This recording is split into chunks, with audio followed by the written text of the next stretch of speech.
Assalamualaikum warahmatullahi wabarakatuh. Kaifa halukum? Ana arjulukum bil khair jami'an insyaallah. Perkenalkan, nama saya Ahmad Sidik, sering dipanggil Sidik. Saya mengampu pelajaran bahasa Arab di kelas 3, kelas 4, kelas 5 dan kelas 6.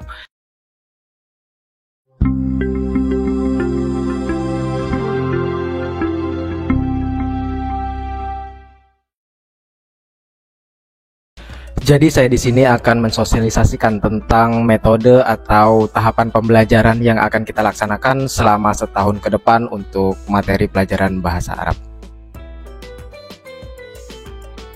Dengan adanya sosialisasi ini, saya berharap disinilah tempat kita untuk berkomunikasi sehingga mempermudah kita dalam belajar mengajar selama setahun ke depan.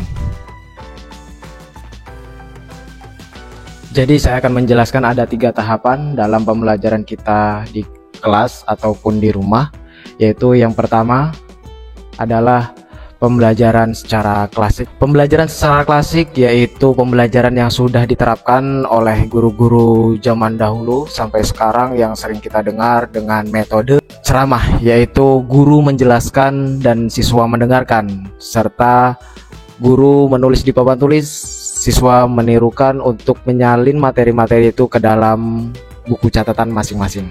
Lalu yang kedua adalah metode aktif, karena sebutan metode aktif ini ditujukan kepada siswa untuk aktif. Yang tadinya saya aktif dalam menyampaikan materi, di sini siswa mengerjakan soal latihan per materi, per bab, dan juga nanti ada tugas-tugas proyek secara langsung individu maupun kelompok, seperti pembuatan mading atau majalah dinding. Majalah dinding ini berisikan tentang materi-materi yang telah dipelajari, yang mana dicantumkan atau dituliskan informasi yang akan disajikan adalah informasi tentang materi pembelajaran atau materi pelajaran bahasa Arab itu sendiri. Jadi di sini belajar latihan, menyampaikan dengan tulisan, berkreasi, dan bekerja sama antar teman untuk memperlihatkan seberapa dalamnya, seberapa pemahaman Ananda sekalian dalam pelajaran yang telah disampaikan. Untuk yang ketiga, yang terakhir adalah digitalisasi, yaitu dengan cara memanfaatkan digital dengan kemajuan zaman kita yang semakin modern. Alangkah baiknya kita memanfaatkan kemodernan ini, kecanggihan ini untuk belajar. Apa maksudnya digitalisasi ini? Ya, kita nggak bisa membendung kemajuan zaman, tapi kita harus adaptasi dengan zaman. Kalau kita nggak bisa adaptasi, maka kita yang akan tenggelam, kita yang akan tergusur.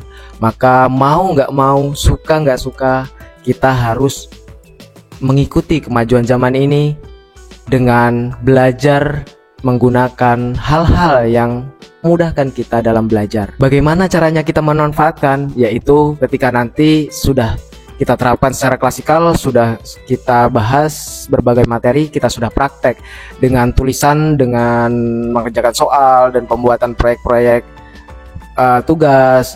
Lalu kita yang terakhir adalah ada yang namanya tugas membuat video juga, yang mana video itu menerangkan tentang apa yang sudah dipelajari selama ini, dan juga belajar untuk mengekspresikan, untuk mengungkapkan, tidak hanya dengan tulisan yang ada di metode kedua, tapi kita belajar mengungkapkan secara lisan. Untuk selanjutnya setelah pembuatan video, maka yang harus dilakukan adalah penguploadan video. Penguploadan video ini dilakukan di YouTube channel masing-masing ya. Nanti setelah video selesai dibuat atau diedit, nanti silahkan mengupload video tersebut di channel YouTube-nya masing-masing. Setelah Ananda Soleh-Soleha berhasil mengupload video yang telah dibuat, maka silahkan dikumpulkan tugas tersebut ke dalam video yang telah siapkan. Nanti saya akan buat video yang mana di dalam komentar tersebut khusus untuk pengumpulan tugas masing-masing. Nanti kalian kumpulkan linknya, link video kalian, nanti di copy paste linknya, lalu ditempelkan di kolom komentar. Di situ nanti kalian kasih nama, misalkan klik copy paste link di komentar, lalu dikasih nama, misalkan si A kelas apa gitu. Nanti silakan dicantumkan di situ, sehingga nanti saya bisa memeriksa siapa saja yang sudah mengumpulkan tugas, dan saya bisa mengklik link tersebut sehingga bisa langsung tertuju ke video Ananda tersebut. Di sini juga nanti insya Allah saya akan buatkan video-video tentang materi-materi pembelajaran dari setiap babnya. Nanti akan saya buatkan, saya rangkum secara singkat sehingga memudahkan Ananda solih-solihah semua untuk belajar ketika di rumah. Mungkin ketika ujian atau ketika sudah pulang ke rumah, kadang dijelaskan di kelas sudah paham tapi di rumah lupa.